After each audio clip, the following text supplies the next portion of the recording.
Tim Reynolds, AP. Rick, you guys have obviously made a habit of these incredible last-second events throughout this postseason. How, in a building where this team does not give up leads like that, where did you guys find the wherewithal to pull this one off? Just had to hang in.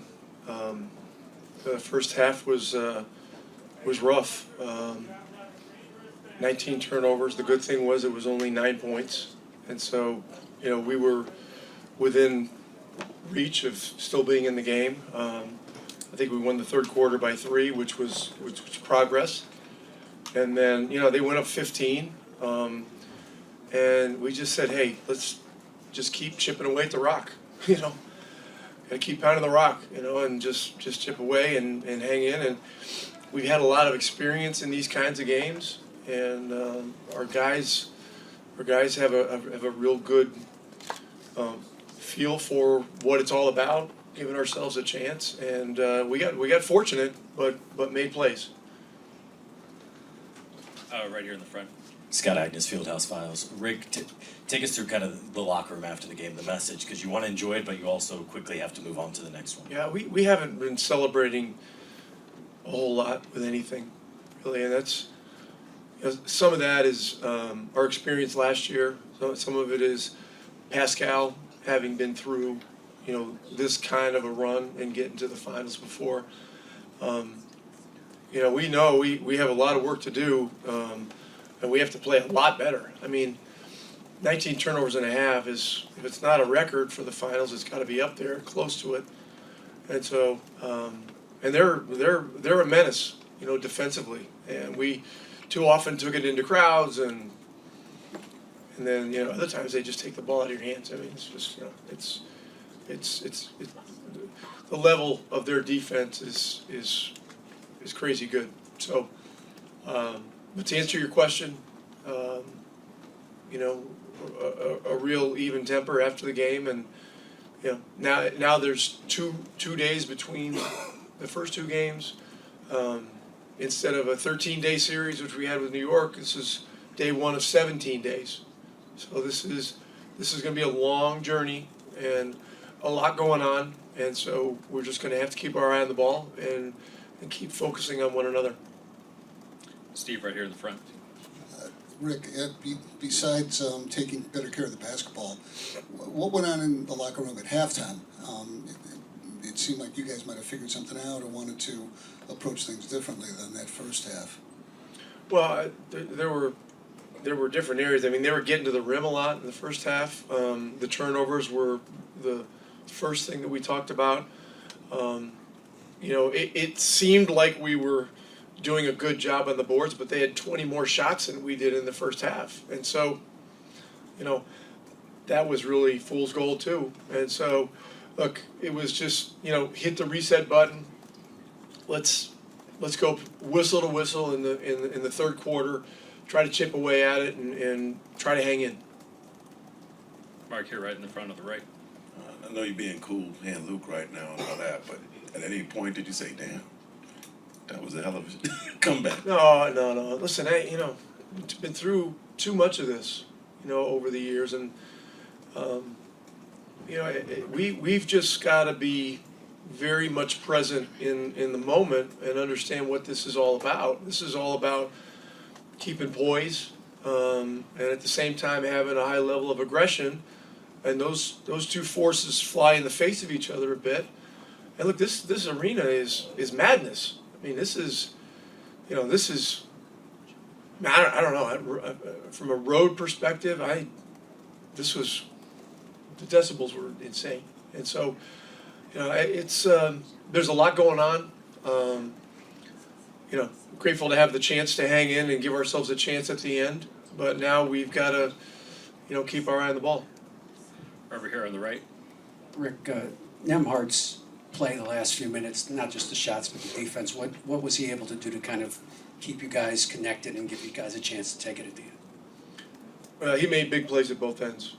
The one stop on Shea at the end was a big play, and then we got the rebound.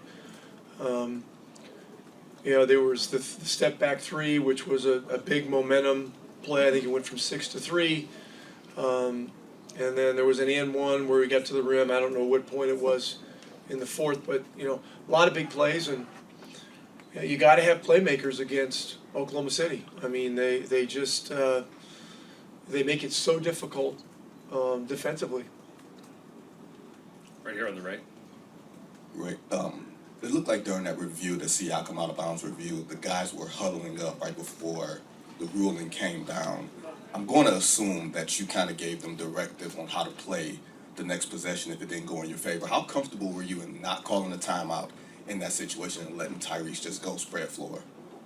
Yeah, that's very. I mean, we talked about it. We still didn't know the outcome of the challenge yet, but we said if it is their ball, you know, let's get the stop. There's going to be a difference in the shot clock and the game clock. And if we get a stop and get the rebound, we're going to go. We're going to go. You know, and hopefully get the ball in Tyrese's hands and look to make a play. So all that worked out. I mean, you know, the Nembhard play to stay in front of Shea was a huge play. I think I don't know if Neesmith or Obi got the rebound. I haven't looked at it yet, but we were able to get the ball into Ty's hands, and you know, he made the shot. Middle row on the left, Joe. Hey Rick, Joe Barton, The Athletic. After game one in New York, Tyrese told this cool story about you guys would put the ball in his hand when he was younger and you guys weren't very good to work on maybe one day being in these kinds of moments. Now that it's worked out, not just once, not just twice, but 3 times in the end of these playoff games where he wins it with the shot, what's it like for you to watch him at the end of these games, just sort of knowing the investments that you guys made years ago?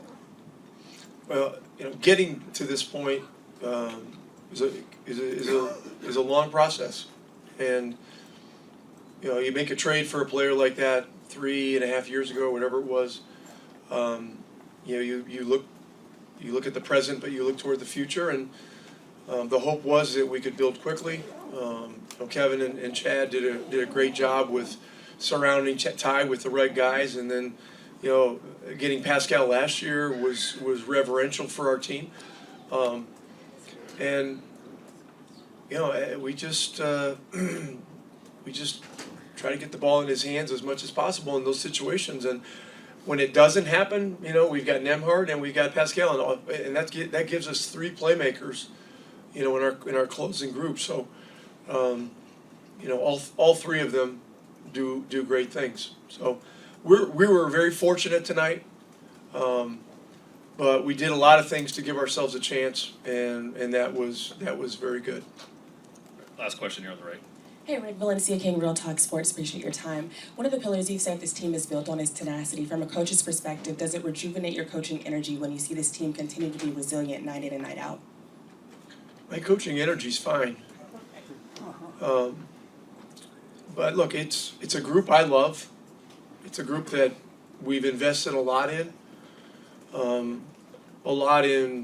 know, how we were going to draft, who we were going to draft, development.